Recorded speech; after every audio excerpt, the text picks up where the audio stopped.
Ministère Bethesda. Ministère Bethesda. Ministère Bethesda.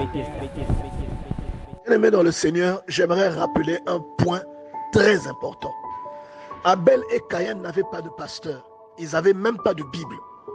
Le principe qu'ils appliquent est une révélation que Dieu met dans le cœur d'un être humain. Vous voyez, avant même de le mettre par écrit, il s'agit d'une révélation. C'est par révélation que Caïn et Abel offrent une offrande à Dieu. Si vous priez quelque part, que vous n'êtes pas béni lorsque vous faites vos offrandes, priez le Seigneur pour qu'il vous inspire, que vous sachiez comment exercer ce type de principe.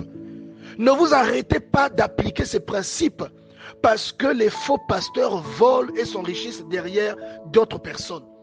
Appliquez ces principes parce que même les vrais hommes de Dieu les ont appliqués. Vous verrez cela dans le Nouveau Testament. Vous verrez cela dans l'Ancien Testament. Vous verrez cela, on va tout détailler. Vous verrez cela dans la vie d'Abraham. Vous verrez cela dans la vie de Paul. Vous verrez cela autour de Jésus-Christ.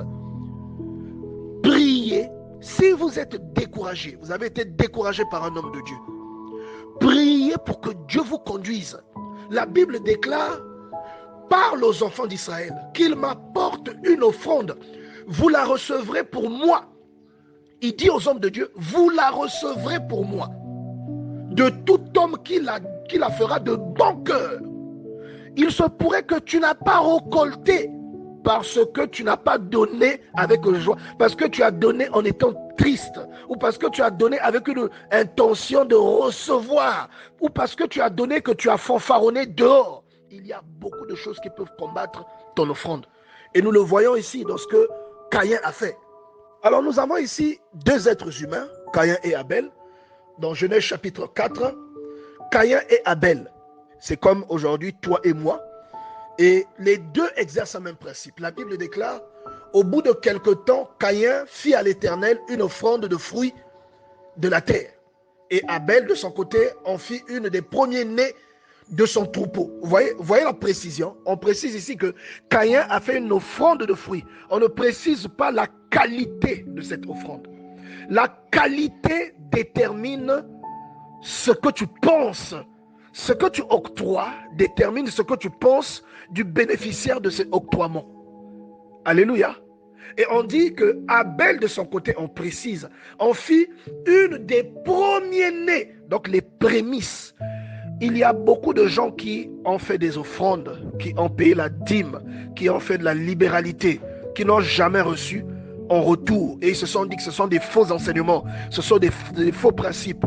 Si c'était faux, nous ne serions pas là. Nous avons expérimenté ces choses. Personnellement, je les ai expérimentées. J'ai été béni grâce à ces choses. Bien-aimé dans le Seigneur, il se peut que tu ne récoltes pas de ce principe à cause de la nature de ce que tu donnes. Vous voyez, dans le livre de Malachie, Dieu va plus loin. Il parle des gens qui donnent à Dieu une bête aveugle ou une bête boiteuse. Il leur dit, essayez de donner ça à votre gouverneur, vous verrez comment il vous traitera. Il y a des personnes qui donnent à Dieu, mais tout le monde doit savoir qu'il a donné. Vous voyez, comment Dieu peut te bénir. Il y a des personnes qui donnent avec, comme on dit dans notre langage, avec deux cœurs. Lorsque vous voyez qu'Abel donnait les premiers-nés de son troupeau, ça veut dire que c'est comme s'il donnait la priorité à Dieu. Et de son côté, Caïn donne simplement. La nature du don n'est pas la même, bien-aimé dans le Seigneur. Si la nature du don n'est pas la même, forcément, les résultats ne seront pas les mêmes. Et il y en a un qui en a voulu à Dieu. L'offrande est une source de bénédiction. Je répète, l'offrande est une source de bénédiction. Et je vais coller des références qui vont attester ce que je suis en train de vous dire. Et tout dépend aussi, je le répète, de la manière dont vous êtes animé, de comment vous êtes, du sentiment qui vous anime quand vous faites votre offrande. Il y a des gens qui ont fait une offrande et qui ont été sauvés grâce à une offrande qu'ils ont faite il y a 5 ans. Et il y a même des illustrations bibliques où la Bible parle de Corneille. La Bible dit que l'ange lui a dit, tes aumônes et tes prières sont montées jusqu'à Dieu. Vous voyez que même l'offrande peut être une puissante prière. Vous voyez, Une puissante prière, bien-aimé. Et la Bible nous parle, même dans l'Ancien Testament, de Abraham qui avait donné à Dieu. Vous voyez, qui a donné à Dieu, ou encore Abraham qui a exercé de la libéralité. Genèse chapitre 18. Il a exercé de la libéralité, il a supplié le Seigneur qui passait devant lui de s'arrêter et il lui a donné quelque chose. Donc il y a un pouvoir dans le donner et le recevoir. Lorsque vous donnez, automatiquement Dieu vous le rend. Le psaume 41 dit heureux celui qui se souvient du pauvre. Au jour du malheur, le Seigneur le délivrera. Tu n'as pas prié pour que Dieu te délivre, tu as donné aux pauvres et Dieu te délivre. Vous voyez?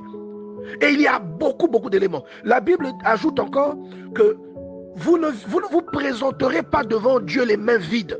Quand on dit se présenter devant Dieu, il ne s'agit pas d'aller se lever et d'appeler Dieu, non. Mais vous allez auprès de quelqu'un qui représente Dieu. Vous voyez? Et ces principes sont des principes fondamentaux. Bien-aimé dans le Seigneur, Caïn a tué Abel à cause de la bénédiction que son offrande lui avait octroyée. Caïn, je répète, Caïn a tué son frère Abel. Le premier meurtre dans la Bible a eu lieu à cause de la bénédiction qu'une offrande a emmenée dans la vie de quelqu'un. À toi qui négliges ces choses, c'est triste parce que j'ai l'impression que tu fais ce qu'on appelle l'amalgame. Tu mélanges tout. Que Dieu vraiment te conduise et qu'il t'ouvre les yeux. L'offrande est une source de... Dieu peut t'élever au-dessus des gens qui sont avec toi à cause de tes offrandes. Vous voyez? C'est parce qu'il y a des témoignages que l'on ne peut pas donner. On nous traitera de menteurs, bien-aimés dans le Seigneur. Il y a des choses qui ont été réalisées, des choses que normalement on ne pouvait pas réaliser. Elles ont été réalisées grâce à des offrandes. Vous voyez ce que... C'est-à-dire que nous avons fait des offrandes et le retour, les ouvertures, la bénédiction qui est arrivée a permis la réalisation des choses incroyables. Que Dieu nous donne la possibilité aussi d'en parler ici.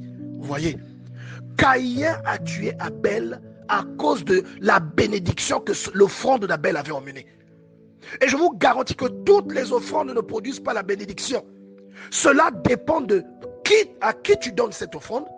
Et cela dépend aussi de par quel sentiment tu es animé au moment où tu fais cette offrande. Vous voyez? Parce que la Bible déclare dans le livre des Hébreux que l'inférieur est béni par le supérieur. Il se pourrait que tu ailles donner ton offrande à quelqu'un, pourtant qui a un titre, mais qui est moins que toi. Toi, tu es assis sur le banc dans l'église, lui, il est sur la chaire, il prêche, mais toi, tu es plus que lui, mais tu ne le sais pas. Quand tu lui donnes ton offrande, la bénédiction ne vient pas dans ta vie. Parfois, cette personne est comme un terrain stérile. Tu donnes, la bénédiction ne vient pas dans ta vie. Ministère Bethesda. Ministère Bethesda. Ministère Bethesda.